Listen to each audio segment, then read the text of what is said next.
mukorana ikiganiro ariko uretse ibintu byo kugenda bakabya ngo inyogoye ngo yagongo yaramukije ngo yamushingiye akabari ugeze ku kabari cy'inyogoye nibwo wabona ku kabari kari harimo inzoga eshatu.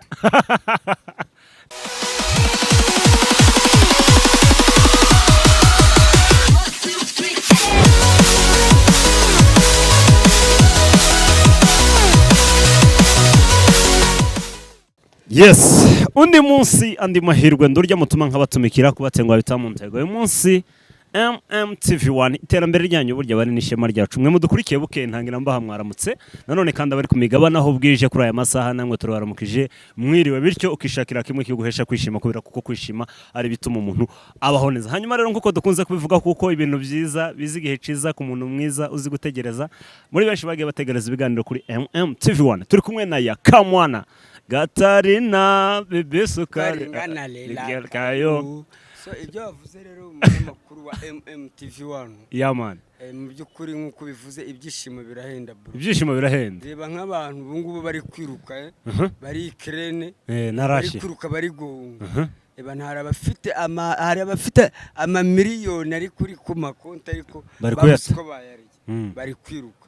So bari abantu rero reba natubasengere kuko natwe biriya byatubayeho n'utarabinyuzemo nawe bishobora kumubaho nuko basengera Imana ikareba icyo yakorera nambara ikarangira kabisa. To fight is not good. It's not good. Yeah, we have to sit, we negotiate for the problem, then we solve the problem. Solution. Yeah. To fight is not good, bro. Inamara ntabwo ari nziza. Umeze uteye aka? Na mahoro muvuga. Tugira ijambo rigira riti undi munsi andi mahirwe. Uraryemera? Other day, other chance. Another day, another chance. Cyangwa se another day, another opportunity. Kuri wowe uyu munsi kuwagiriwe amahirwe yo kuburiho kandi ukaburiho ufite sengesho ku banya Ukraine bari kuraswaho ibisasu n'Uburusiya. Kuri wowe uyu munsi kuri wowe usobanuye iki? Icyo twakora gusa kuko biriya. Yeah.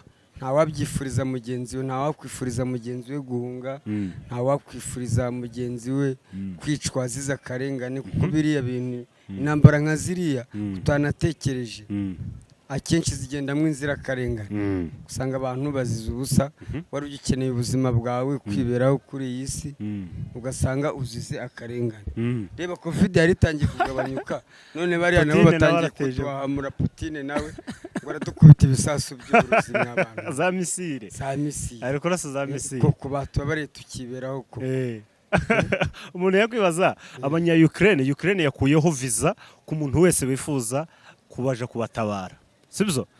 Byagiye bigarukaho ku mbuga nkoranyambaga ngo se kubera ko n'ubundi yari yarashizeho visa mu igihe hari amahoro kuje wasabaga visa. Nayize nguje kumbwira ngo ngiye kubatabara ariko nizo ngiye kubambaza bavuze ngo witeguye kuja gutabara muri Ukraine.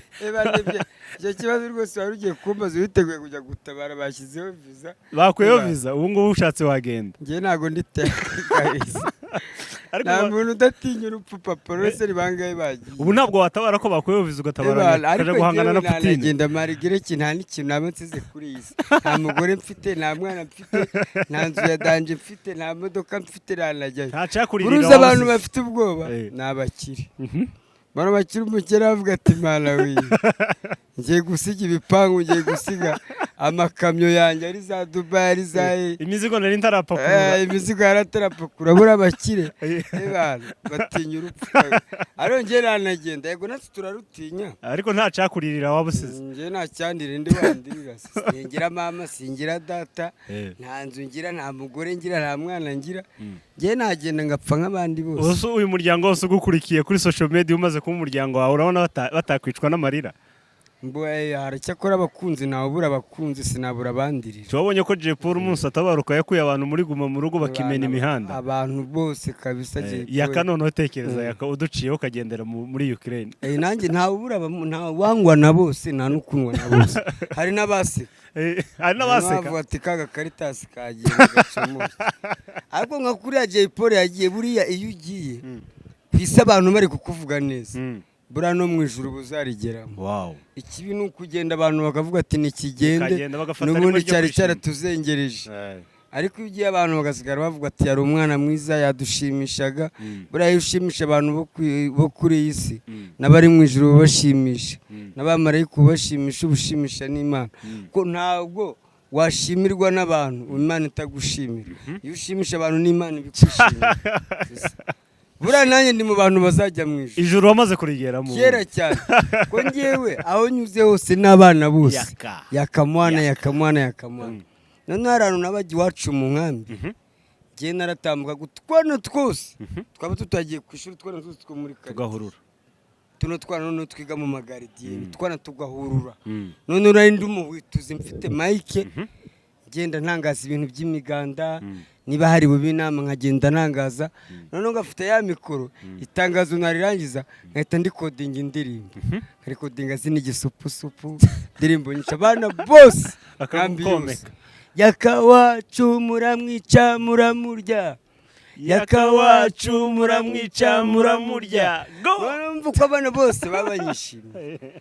Iyo ushimisha abana rero ugashimisha abantu n'Imana ibikwishimira muri make. Ngewe ijuru buriya narifashe ikintu. Uwo turi kumwe ni Pacifique Gasore, intore irusha izindi ntambwe, barene mu nyanja, akibayoboje inkoni y'icuma. Hanyuma rero wowe dukurikiye utarakora subscribe, reba rino bara ry'umutuku cyangwa se ritukura biterwa nuko ubyumva, hanyuma ukore subscribe, hanyuma none kandi ukande ikengeri riri hirya cyangwa se inzogera kugira ngo uzaze uba mbere kubona ibiganiro byacu hano kuri TV1. Hanyuma Yaka, muri comment yacu ikiganiro cy'ushize twakoze, hari umuntu wanditse aravuga ngo abantu benshi bagiye bakoresha Yaka interview bagenda baganira kuko aranadushimisha, ariko we ntarigera abonamo ikiganiro gisobanura izina Yaka. Yaka risobanura iki, ryavuye kuki kugira ngo ube witwa Yakamwana? Ngewe Yakamwana nararisobanuye ko ngewe ubundi amazina yanjye nyakuri niswe n'ababyeyi nitwa Gasore Pacifique, ariko izina Yaka Yakamwana narikuye mu ndirimbo ya Koffi Olomide. Hari umukobwa yari ari kuririmbira, umukobwa nyine ni indirimbo ya Koffi ari kuririmbira, umukobwa ari kungura ati ngwino mwana Yakamwana Yaka Natala Yaka. Iyo ndirimbo abayizi barariyizi, ni indirimbo ya Koffi Olomide. Noneho ngiye nyiva muri Kongo nkigera mu Rwanda ndavuga aho yari kamindura izina, ko abanzi muri Kongo banyitaga Kamana. Muri Kongo hariya za Mushaki Masisi, Rumanga aho ngaho, Rucuro ni henshi cyane, Rucuro ndahakumbuye mwa banyitaga Kamana. N'abariyo ndabizi ubu ngubu barankurikirana benshi, bari turanabaramukije cyane, hari amajenerali, hari amakapitene n'amaliyeti na yose.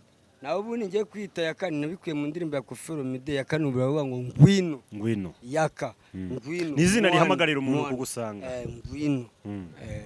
Wow, uwo niwe rero Yaka.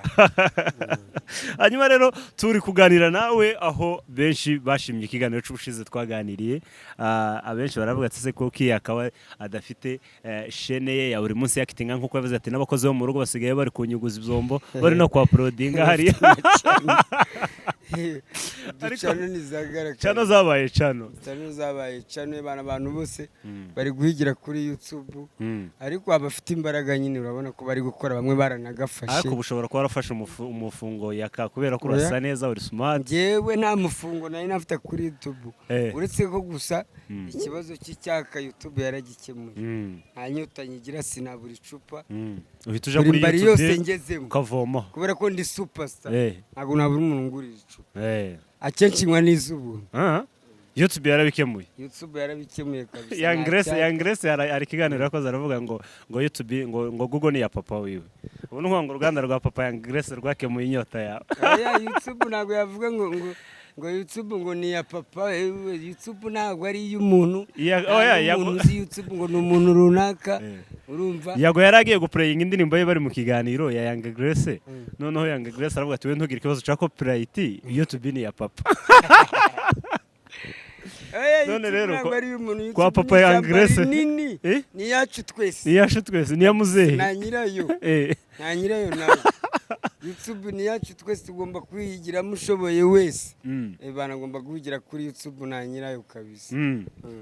Uwo ni Yaka. Hanyuma rero mu gihe tugikomeje ikiganiro, reka nshimire uwitwa Mbangutse Steven wamenye ko tugiye kuja mu kiganiro na Yakamwana, arangiza aravuga ati reka byibuzenze kugurira Yaka agacupa kamwe, uducupa tubiri.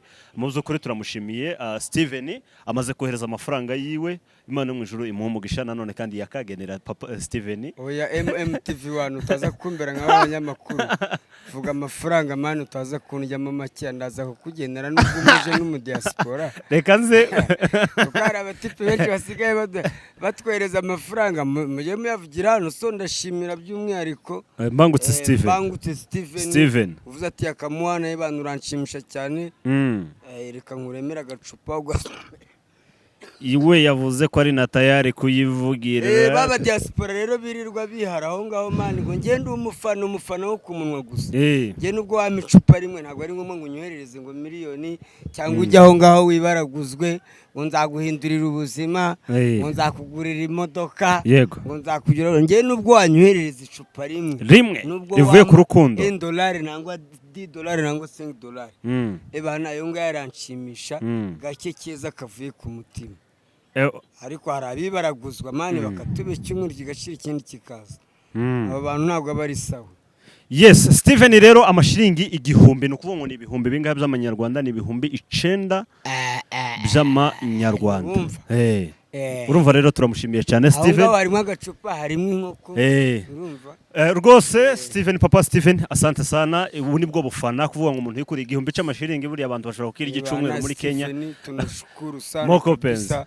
Nzambe apambola yo yanangai na sepeli penza na sepeli fo nzambe asalisa yo. Eloko oyo ezwami nzambe akotisa mususu na sepeli nayo papa Mbangutse Steven. Elengi. Arakoze cyane mu byukuri uboni yaka. Hanyuma rero twinjire mu kiganiro nyirizina mu byukuri abari ngombwa kandi buriya uzi ko hari abantu bavuga ngo bafana abantu barangiza bikaba ku munwa ariko badashobora gukora acte prophétique action mu byuza avuga ati ndagukunda rya jambo ndagukunda riherekezwe n'akacupa kamwe n'agacupa bimaze ugasomura bimaze ngewe nta nubwo mbangwenge yo maze gushira mu tumitsingi dutatu tubiri ebana ndafuraye sana nafurahe moko birutwa n'umuntu wama miliyoni y'agasuzuguro bacupa tubiri tw'umutima mwiza ebana ndishima miliyoni y'agasuzuguro ari umuntu wigeze kuma inzoga turana mu kabari aransuzugura arambwira ati yakawo uri gusakuza hano mu kabari baguhereza amacupa abiri ari kuceceke umara iminota 30 utavuze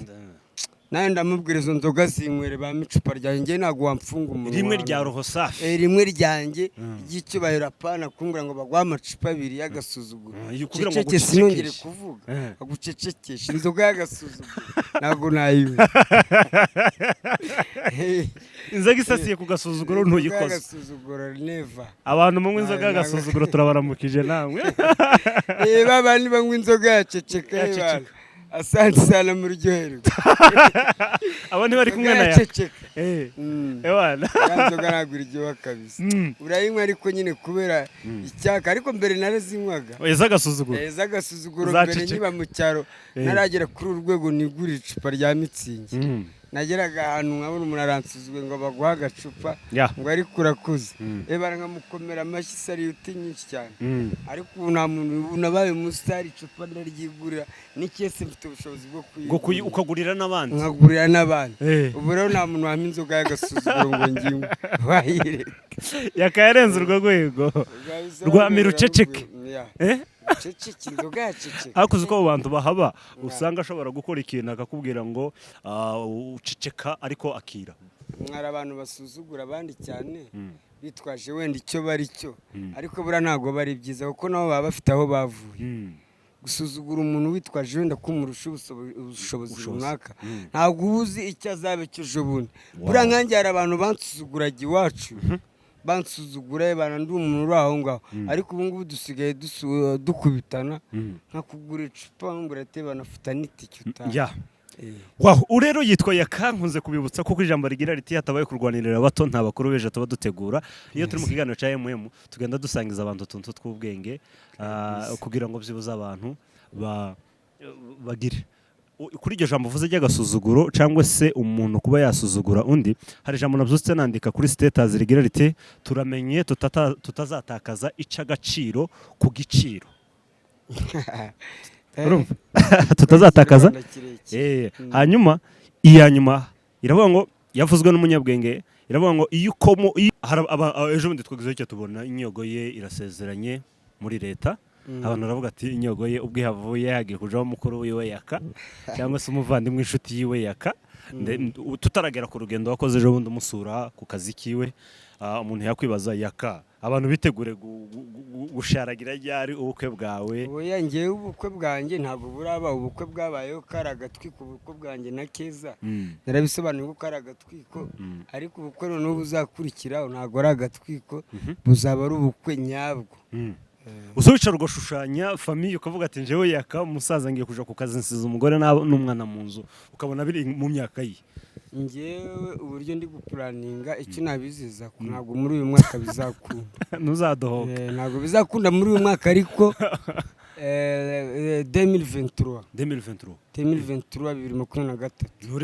uriya mwaka kabisa ndabizeza yuko nta kizahinduka. Fiance nakuvuga ngo muri kuvuga mu kwa karindwi nderekeza Kansas. After Kansas nzamarayo wenda nk'amezi 6. Uhita udohoka mpite ngaruka kuko fizaba yabonetse nazanye amadolari yanjye nze nirondoza umukobwa nshaka hano Kigali. Nzagaruka mu diaspora. Urumva rero mu diaspora ninturuka state ntago nzabura umugore hano. None se umuntu yakwibaza ubushobozi nibwo buzatuma uza? Baba ikofi zaza ndi mu diaspora mfite amadolari mvuye kuyakorera bari kukurwanira. Nzaza ndongore hano umugore tumara n'ukwezi kumwe nzaba maze kumutera inda subire ku kazi state. Nzagaruka ubundi ari guhita mutandukana. None se Yaka ko wavuze ko mu byo wemera agacupa n'abagore barimo uzaba Kansas nta mugore ufite amafaranga? Uya Kansas tuzadushugurika ku ruhande nkuko nuzasiga nawe ntabwo azabura umuntu ashugurikaho ku ruhande. Rega twese turabantu buryo umuntu mutari kumwe ntabwo wakuzera ibyo ari gukora. Ko n'umuntu niba ndi state mfite umugore hano ntabwo bivuze ngo state ntabwo nzari igituro. Kandi n'umugore wanjye ari hano niba mwereje utwo duceri ntabwo yabura agatipe babanye hano y'inshuti bashobora kugenda bakaryoshya muri twa duceri nabohereje akamumeneramo. Ntawe ubura umukunzi ku ruhande. None se uje ugasanga umugore wari kumwe n'undi mugabo wabyitwara mwute? Ngiye ku giti cyanjye nakwikaruma, ariko hari utashobora kwihangana. Wewe wakwikaruma? Kuko nzi ko nanjye bimbaho nanjye ndabikora. Urubikora? Nakwikaruma. Uheruka kwisamura nka ryari kwirenza umuntu? Uheruka nko kwirenza umuntu ryari? Ngewe nta kimwe cyashira kuko nabaye superstar. Nta kimwe cyashira ntari umwana. N'ubu nguye umamagaye rwose umwana twari tumaze kuzanya yaramaze guhisha n'agatoki karimo ubunyobwa n'indagara. Nuko isumamagara ngo dukore interview. Uramugatereka nsimbuke. Nje gutumikira abantu. Ndaje kandi tubone n'ibiceri byo kurya. Uyu rero yitwa Yaka. Hanyuma Kansas tugiye ryari? Mbona kuvuga Kansas mu kwa karindwi mfite icyizere. Ko bampima buri mezi 3. Ubu ngubu bampimye ejo bundi mu kwa 12. Ibintu biri kugenda bica mu basigaye mu kwa 4 mu kwa karindwi. Ugafata rute mu kirere. Uragiye mwana. Baradusizina. Ariko nje tuzahurirayo. Nzaba ndi hara Phoenix Arizona. Wowe na Arizona. Arizona ni hafi ya Kansas. Tuzaza dukubitana mu makona kabisa. Mu makona kabisa. Turamukije abantu bose batuye Kansas mu kwa karindwi rwose bagatsi. Umuvandimwe Gatsira meza ati. Harimo na mama mukuru, harimo n'abashiki banjye bari Kansas. Nababyara banjye bari Arizona, mfite famille Arizona. Harya wewe ni Arizona? Nje ni Arizona Phoenix. Mfite famille babyara banjye abana ba shangazi. Uretse ko shangazi yageze Arizona agira amahirwe mabi imodokira mugonga. Ahita ava mu mubiri, ariko abavandimwe barahari Arizona. So nanjye ndi Kansas. Anytime tuzakubitana United States. Ubu se wahise uzamuka wajanye umwana ugashaka ukazamuka basi usigaye usize umuteye. Umwana se? Oya. None se Yaka kutazumara birasaba kubanza gusezerana, birasaba process ndende. Kwa gusezerana urongora gusezerana kandi urumva amafaranga ntabwo araboneka. Nuvuga bira byose bizakorwa mvuye state ingarutse. Hanyuma rero kuvuze kudashobora kumara icumwero utarebye umwana byibuze mubasha kugirana ibihe byiza. Nta mwana ufite hanze Yaka uvuga ati papa nta mwana mfite rwose. Nawe none ufite ikihe cizere ko iwawe mu rugo za. Nambeshyira ngiye ngo namuteye. Hano urakubeshe. na Keza ntiyari yakubeshye. reka reka Ariko se iyo mwatwikaga na Keza bikagera ku rwego abantu bagiye baravuga ati koko Yaka yashatse Keza n'umugore wiwe. Keza nta bindi bihe byiza mwigeze mugirana nk'umugabo n'umugore. uriya Keza na mbere yaho tutarakoraga iriya content yo kuvuga reka dusezerane twikora ngo twasezeranye ko nta kantu twateguye ubwacu tunyura kuri channel zitandukanye ariko Keza twagiranye ibihe byiza. Uretse ko atigeze amaho abantu bumva ibihe byiza bakavuga ati wenda ibihe byiza mwagiranye wenda yaba yaragwaye njye cyo ntabwo aricyo Keza sinigeze nkora no kubera ariko Keza igihe ibihe byiza twagiranye rimwe na rimwe yarampamagara akambwira ati Yaka uyu munsi mfite agafaranga ngwino dusangire agenda akangurira tukarya agafite akabayike agataha nanjye ngataha nangwa nanjye rimwe na rimwe nkamuhamagara ambwira duhurire quelque part ahantu runaka tugasangira ariko nta na rimwe yigezemo kukimara amafaranga kabisa Yaka ibintu biri kure kabisa. Ni Yaka utarakora subscribe ukora subscribe tuzaza tubazanira ibiganiro hano umunsi kundi kugira ngo muzaza mu babambere kugira ngo tubashe kubisangira. Mu byukuri Yaka umwana no mutaramye mwiza umuntu ataramana nawe ntarambirwe niyo mpamvu mwakomeje kubana natwe kuri TV1. Hanyuma rero Yaka subscribe bakore subscribe. Hanyuma rero abantu muri Kongo hanyuma ndaza kuba muri no minsi kubera ko nagize umugisha wo kuba twaganira namwe dufite abakinyi b'abanyamurenge nabo bari muri ino industry bari gukora amafilme byibuze uzuba nk'ucara ukagira filme z'abanyamurenge ureba cyane kuko ari abakongomani bagenzi bawo. Hariyo nigeze gukinamo y'umutipe nawe aba Nairobi Kanyamukwengo Kanyamukwego hariyo nigeze kwakitingamo nakitingamo kantu gato ko nari mageze nakerewe ariko twarabonanye hagize rwose umuntu w'umushoramari w'umunyamurenge ariko tugashutinga filime rwose y'abanyamurenge cyane cyane ko n'ikibazo dufite ni kimwe twese wa refugee from Congo turi mu Rwanda nk'impunzi zaturutse muri Congo twavuyemo byanamfasha cyane iwacu ni no Rukivu Abanyamurenge ni Sud Kivu urumva n'abantu tuba turi kumwe ibihe byinshi cyane. Hari abasore bakina filime muri Kenya bitwa ngo ni Zirayi na Zaburoni. Zirayi na Zaburoni n'abakomedi b'abanyamurenge ariko bagakina no du series dutandukanye twa filime bakunze kuvuga ko bagukunda bagufata nk'umwe mu bafataho nka role model wabo cyangwa se citegererezo. Abantu nk'abo borohereza gute kugira ngo mube mwakorana imishinga yo gukina na filime ugira urwego witaho kuvuga ati abantu baragiraho bagera wenda ntitwakinana cyangwa se wowe usupportinga buri umwe wese wenda yewe bana uwo ari we wese twakorana kabisa. Ngiye ntago ndagera kuri rwa rwego rwo kuvuga ati ngewe ndi mu rwego rwo hejuru uriya ntago twakorana ngewe ndi mu rwego runaka uriya ntago twakorana ngira urwego ntago ndarugeraho. Urabona nka bayago baborotse inyogoye inyogoye ntago ushobora kugenda umukoresha interview yaramuroze mu mutwe n'ejo bundi twavuyeyo inyogo yaradukatira aravuga ati reka reka nabonye ejo bundi mujanayo n'uwitwa Iris na Muvunyi TV mukorana ikiganiro ariko uretse ibintu byo kugenda bakabya ngo inyogoye ngo yagongo yaramukije ngo yamushingiye akabari ugeze ku kabari cy'inyogoye nibwo wabona ku kabari kari harimo inzoge 3 harimo icyuma Redi Warage hakabamo Peti Mitsingi hakabamo n'udufanta tutarenze 3 ndakubwe nta n'amasaha 2 ziranzoga mwasinywa muri abantu babiri ariko bakajya aho ngaho bakajya kuri YouTube ngo baremeye umuntu ngo bamushingiye akabari na restaurant ntayo harimo tuyoga tutarenze inyogoye ntivuga ko ubuzima nyine yabuhinduriwe ubu ngubu rwose yifashe neza kubera akabara afite kitiriwe n'izina yago ni bya bindi bya YouTube ni kagatwiko nyine akabari ko nakabari nyine ni kakabari karimo nta makesi atatarimo ngiye narahigereye n'inzoga ndazibona nanyweyemo n'icupa ariko be kujya bajya ahantu